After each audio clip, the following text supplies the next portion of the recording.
when we sat down and spoke, we saw that there was a common ground as far as really helping people exit out their business. And I think for us, we help a lot of business owners and really help them try to monetize an asset that they've been working so hard for so long. Yeah, a lot of times, Tommy, people get focused on their assets and they forget maybe the largest one they've got might be the private business. A lot of times you can see that be as much as 80-90% of a business's of an owner's net worth.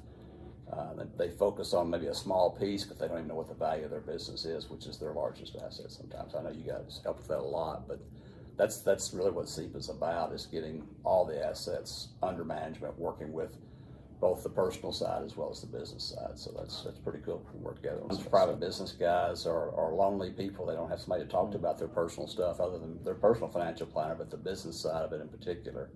So I found a pretty good business there, just a niche. Yeah, I think one thing that you said was, a lot of business owners are kind of lonely and by themselves, and that's so true, and they need somebody else to really bounce ideas off of, but that person has to be somebody that's a trusted person to them and source. And so it's great that you can kind of be that for a lot of business owners. Yeah, it really is. It's interesting. It's also helpful. I mean, in that you can sit down, listen to what's going on, and maybe step back a little bit from it. Some of these guys are so intertwined in their business, they have a hard time stepping back from it and looking at the big picture.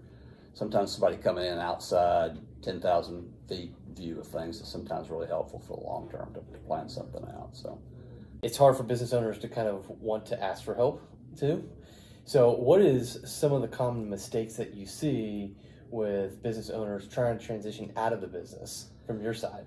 Yep, and that's a great question, Tommy.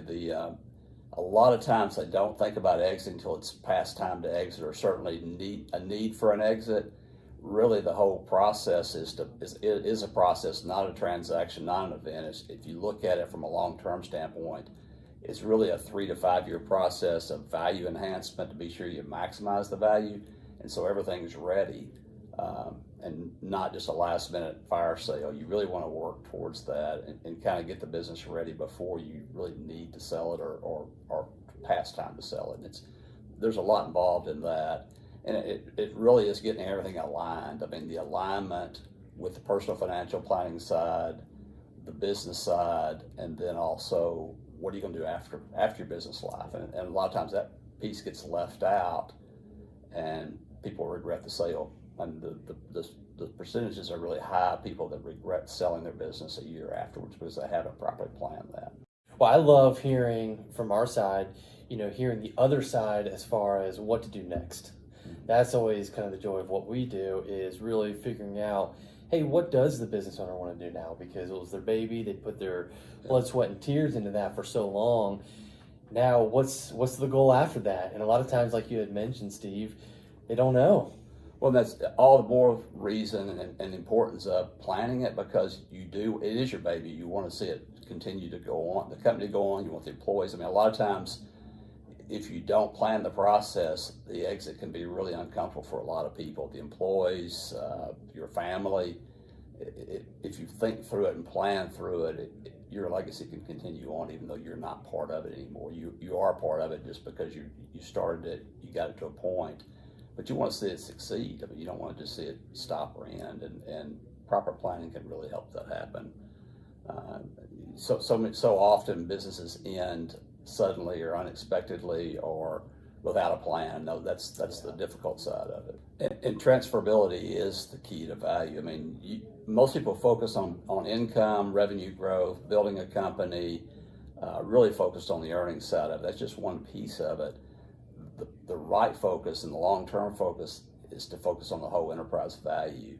And building enterprise value is a little different than just building income every year. I mean, you get used to building income, you live off the income.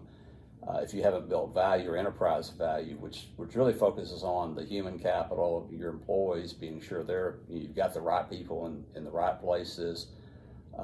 It's the customer capital. You don't want to have a concentration in one or two customers that will devalue the business.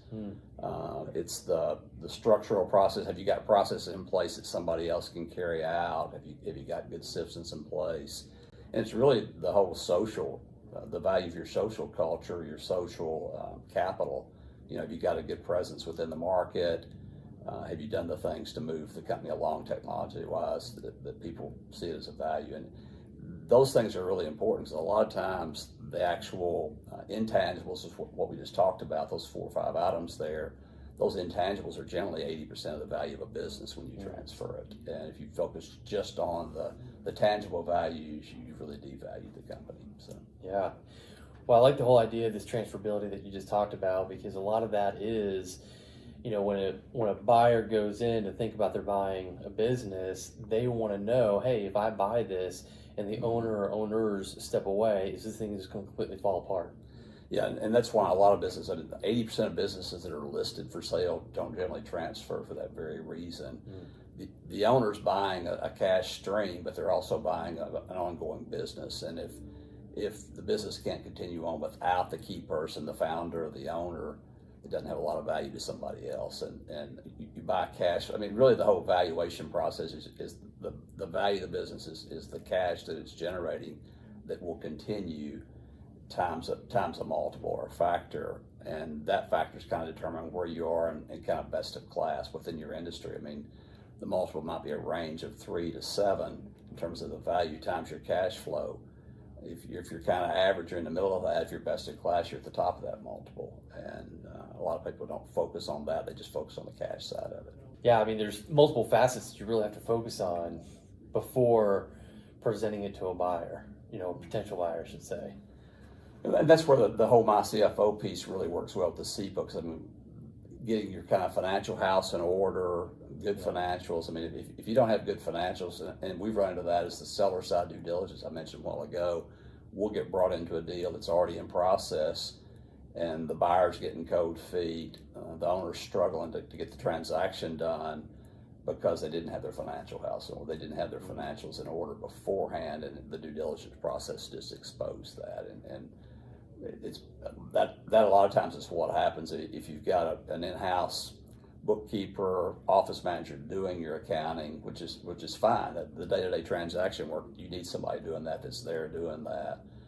But if you don't have that next level of expertise in terms of a controller or a CFO that can really work with the buyer to help them understand the numbers, that can be a real problem.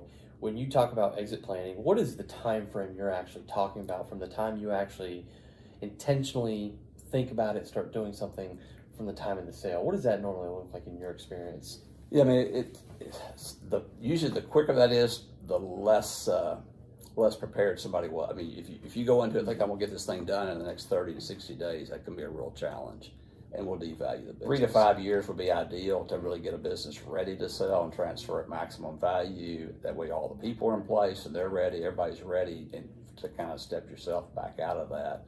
But you could do it fast. If you had a need, you could do it.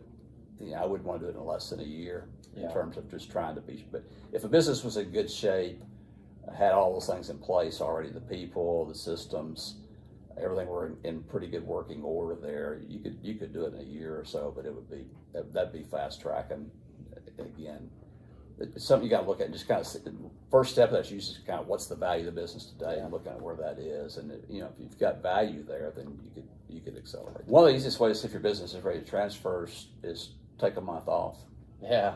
And most people say there's no way I could do that. I mean, a week off would be great, but I mean, that's how you can see how well the business would perform without you. I mean, I've talked to people that have been away from the business some during COVID. It's been really that piece of it's been healthy and such that their employees that were there were continuing to carry on daily. And I actually talked to somebody last week and said that it'd been really, really helpful and healthy to take a break.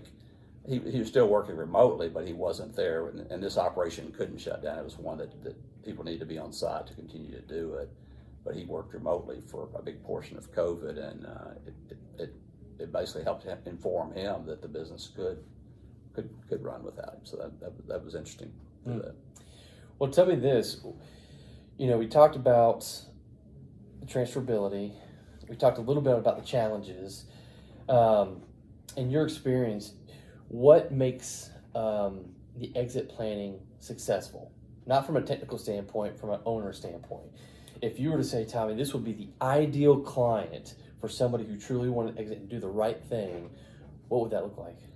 Probably the planning side of it, thinking about it now before you're ready to exit. I mean, so often we're thinking about the exit plan when we're already past time to exit. And we've got some clients that are much younger in that process or cycle than some of our other clients. And I've kind of identified those as some of our best candidates for exit planning because there's no urgency to get a deal done right now. So you can really work on enhancing the value, maximizing the value. And there's even a process within the SEPA framework. It's a keep sell decision. You basically continue to work on enhancing the value. You identify the areas of risk. You identify areas that you can increase the value, and then you work on those over time. And it's kind of a quarterly check-in, a quarterly workshop to kind of work on the value of the business. And you can continue to do that for years. And periodically or each year, you kind of make the decision, hey, do we want to keep building value here, or is it time to look at transition and this thing? And a lot of times transition doesn't mean retire, it just means I'm ready to focus on something else. And this business is now, I've done with this business what I can do with it. I'm ready to transition to a group of employees, transition to an outside buyer, transition to someone else to take it to the next level. And that's often what I think the best candidates are people that are in that mode versus, man, I need to sell this thing. I'm just burned out, or I'm tired, or that doesn't do much to enhance the transferability when your reason is I'm burned out or I'm tired of running the business. Well, thank you for being on Tommy, here. I appreciate this. It's been a lot of fun. Look forward to working with you on some things, but this has been just a good conversation. It's really been helpful to just kind of talk through from your side of it, from the personal side, and I know you guys help a lot of people with their personal financial plans, and that really ties together well with what we're doing in terms of value enhancement. And the whole thing's got to fit together and be aligned. Absolutely. Well, thanks for being on here. You guys, thanks for watching, listening, and we'll see you next time. Thanks.